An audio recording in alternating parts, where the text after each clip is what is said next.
Salut à tous les bastonneurs et les bastonneuses, moi c'est Forgy, et le catch c'est ce dont on va parler. Et aujourd'hui, l'AEW illustré. Du catch, mais avec Forgy catch.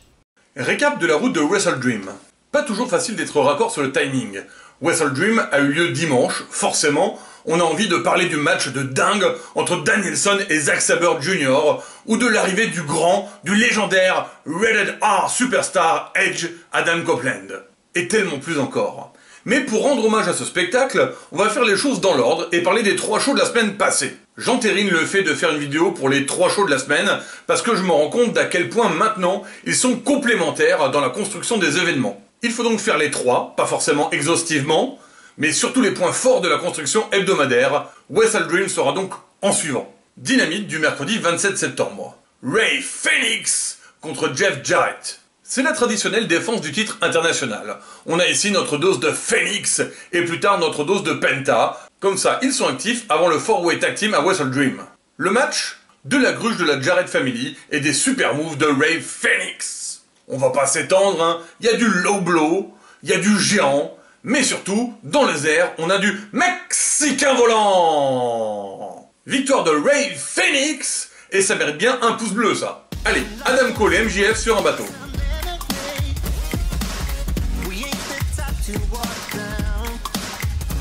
Hey, quick question. Look, love the fact you came out. You help your bro Chacho for life. Always, always. So worried about him, you were on the phone with him for so long, you couldn't even come out with me to the ring at the beginning of the match. Max? Yeah, buddy.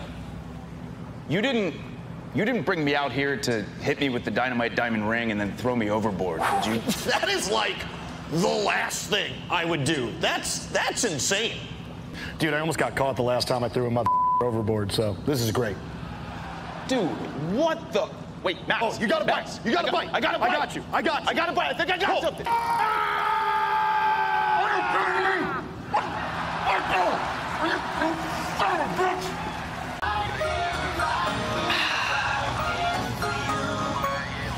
On avance la storyline Don Callis Family contre Omega et Jericho. Callis et Takeshita sont allés faire un trip au Japon et ont attaqué Ibushi dans son dojo, pour prouver leur point. Les potes d'Omega ne sont saufs nulle part. Et Guevara de rajouter qu'il est un héros et qu'il ne laissera plus Chris lui couper les ailes. Ah ben bravo la reconnaissance, hein. Il viendra pas se plaindre si tout le monde le hue cette fois et c'est pas à cause de sa femme. Alors que Yuta veut s'excuser auprès de Starks de l'avoir poussé quand celui-ci voulait serrer la main de Danielson, ils se prennent la tête et décident de se mettre sur la gueule à Wrestle Dream. Bah oui, des fois, il suffit juste que des gars s'aiment pas pour créer un match. Nick Jackson contre Brian Cage contre Claudio Castagnoli. Alors ce match, c'est pour le prochain adversaire au titre international de Phoenix mercredi prochain. Pas de rapport direct avec Wrestle Dream, à part voir Nick Jackson qui sera dans le 4-way tag team match et donner du momentum aux Bucks, ce qui en soi est pas si mal, vu que l'élite a pas mal perdu ces derniers temps. Un super match tout en puissance avec les performances de Casta et Cage qui vont à fond dans les souplexes et les coups de parpaing dans la face. Et Nick au milieu qui colle des DDT et des envolées d'une ampleur impactante. Très bel combo entre les 3 catcheurs qui savent faire un match d'une grande qualité. Le moment où Casta se lance dans son tourniquet de la mort sur Brian Cage est génial, le public est à fond. On repart, souplex, super kick, coup de coude BCC style et d'épaule. Alors que Casta allait gagner sur Cage, Nick colle un Hurricane Rana en springboard pour le virer du ring et fait le tomber à sa place pour la victoire. En gros, il a sauté, il l'a poussé, mais c'était hyper joli. Match au super tempo, très bon moment. MJF et Adam Cole vont sur le ring. Adam a le pied cassé en plein de morceaux, donc il ne peut pas assurer la défense du titre tag ROH à Wrestle Dream. Il veut lâcher les titres, mais MJF est pas d'accord. On lui fait pas faire 2 matchs le même soir à All In pour abandonner, donc il s'en fout. Il défendra les titres seul, en handicap, pour son pote Adam Cole, baby. À ce moment-là, Adam Roderick Strong appelle Cole pour une urgence. MJF a retenu sa leçon sur son bateau. Il est normal d'aider ses potes, il le laisse partir. Jay White se pointe alors. Première confrontation entre les deux pour une future rivalité? J'adorerais. Faites ça s'il vous plaît, prenez mon argent. MJF est pas content que Jay parle à ses pauvres à lui. Il aime pas être comparé à Jay. MJF c'est un filet mignon, alors que Jay c'est du tofu. Ça peut avoir l'air génial quand c'est bien accompagné, parce que ça prend la saveur du plat, mais seul, ça a pas de goût.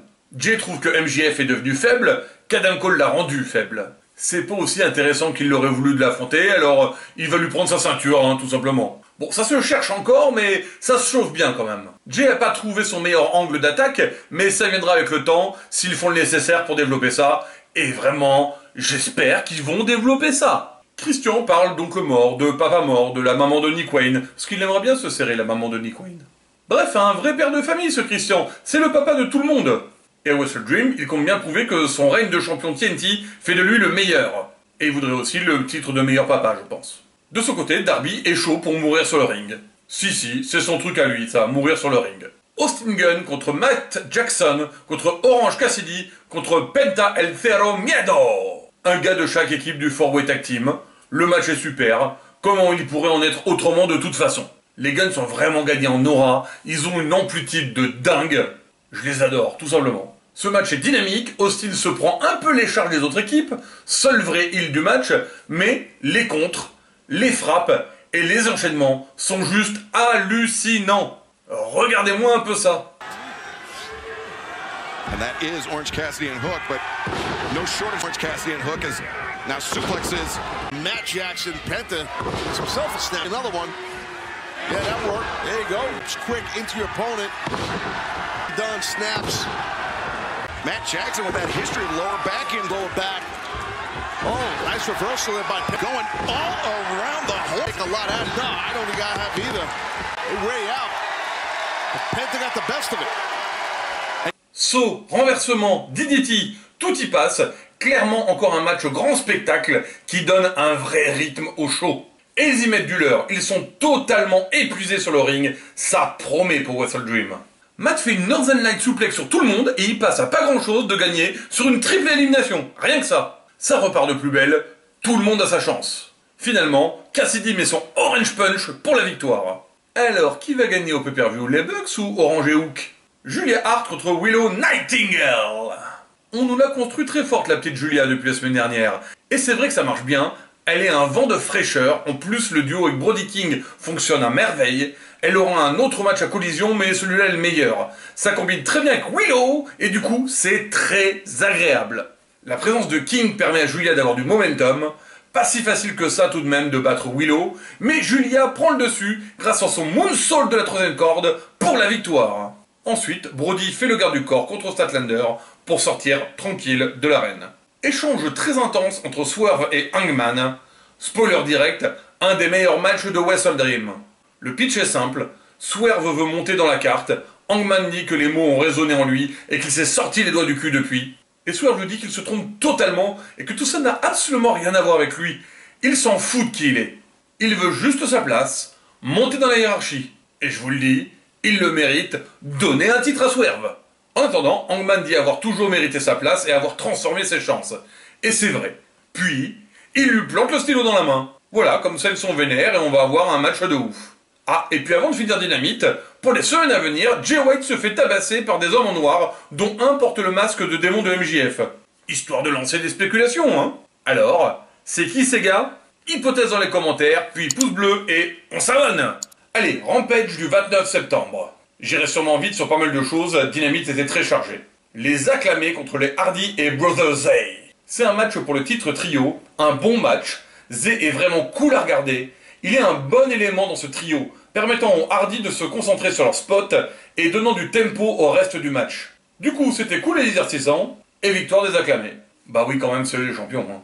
Eddie Kingston contre Rocky Romero. Ça fait plaisir de voir Rocky, un vrai successeur d'Inoki dans l'esprit, qui fait le lien entre plein de fédérations, la New Jap, la EW, la CMLL, etc.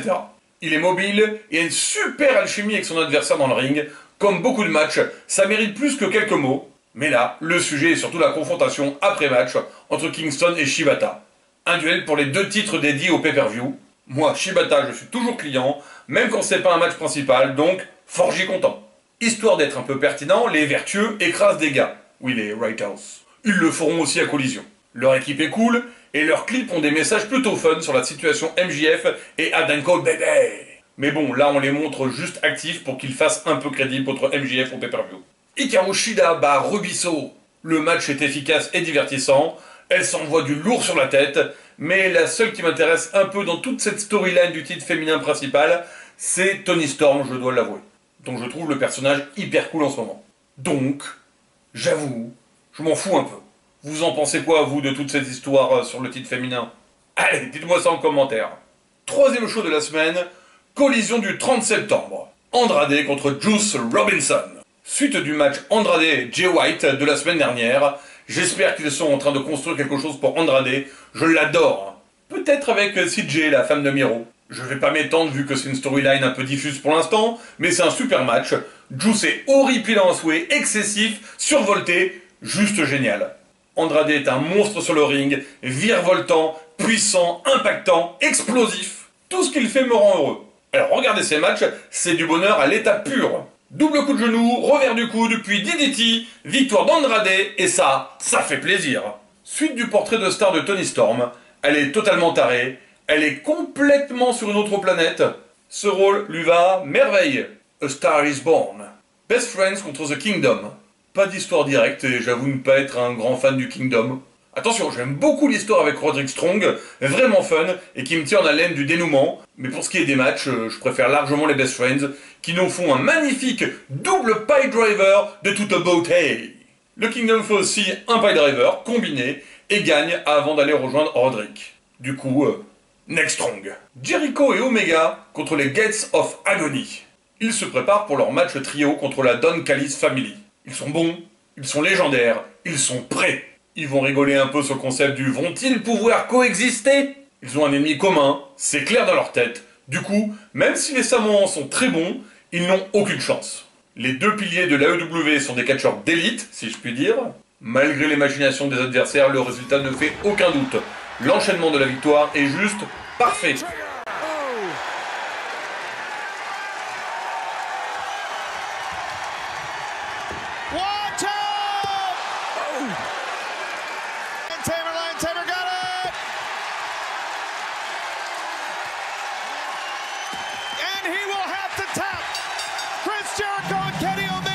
Mais sont-ils vraiment capables de battre la Don Callis Family dans sa meilleure combinaison, Guevara, Will Ospreay, Takeshita? Cette histoire a encore beaucoup à raconter, je pense. Je crois pas qu'au pay-per-view on sera déjà au bout du truc. Allez, le main event, FTR et BCC contre Aussie Open et Starks Big Bill. Au commentaire, Zack Sabre Jr. et Sandon Hakurjua avec Nigel McGuinness pour charger Danielson. On voit qui est la cible des Anglais, hein. Ça c'est pour l'inciter à venir à Wembley, hein. All-in, l'année prochaine, Danielson. Voilà, c'est du mix sur 3 matchs de Wrestle Dream. Du coup, c'est forcément un banger, hein. Je voudrais particulièrement mettre l'accent sur Wheeler Yuta, qui est impressionnant. Il a plusieurs moments à lui dans ce match et il va en profiter un maximum. Oui, même si c'est le maillon faible du BCC en termes de victoire, qu'est-ce qu'il est cool à regarder. Une très belle vitrine ici, peut-être meilleure encore qu'au pay-per-view, même si ça fera plaisir de l'avoir en solo dans le main show contre Starks. Alors c'est du mix, ça se tape dessus, ça s'isole, ça combine, bref c'est un main event très réussi qui conclut à merveille cette semaine de catch. Et on nous fait patienter au moins un bon quart d'heure avant l'entrée de Danielson, histoire de faire monter la pression.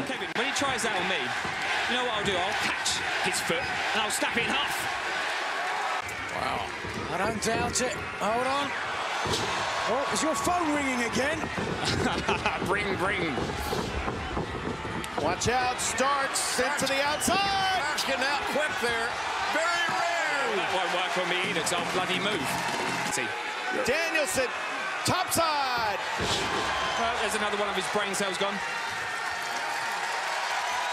I'll say this from Bryan Danielson. Ça se rebastonne un peu derrière, petit moment KO, puis tous les faces se mettent au rythme de Bryan pour mettre des kicks aux adversaires. Spear assisté de Starks, très efficace, est tombé sur Dax dans un moment au timing un peu anticlimactique. Avec Cash qui essaye de casser le tombé, mais qui n'y arrive pas arrivant une demi-seconde trop tard. Victoire des Heels, puis grosse baston. Et enfin, ce qu'on attendait tous, Zack et Danielson font face à face sur le ring. Ils se mettent quelques baffes, et Zack fuit avant de se faire prendre en label lock. La suite à Wrestle Dream, un match 5 étoiles, qui je peux l'assurer est déjà dans la légende comme le match technique ultime. Si vous avez aimé cette vidéo, n'hésitez pas à mettre un pouce bleu, à faire un commentaire, je me ferai un plaisir d'en discuter avec vous, et à vous abonner en cliquant sur le bouton. Allez, on a rattrapé la route pour le pay-per-view. Prochaine vidéo dans quelques jours, Wrestle Dream, une longue carte avec plusieurs pépites, un match de rêve déjà légendaire et Edge bien sûr. Alors à tous les bastonneurs et bastonneuses, à très vite! Thank you.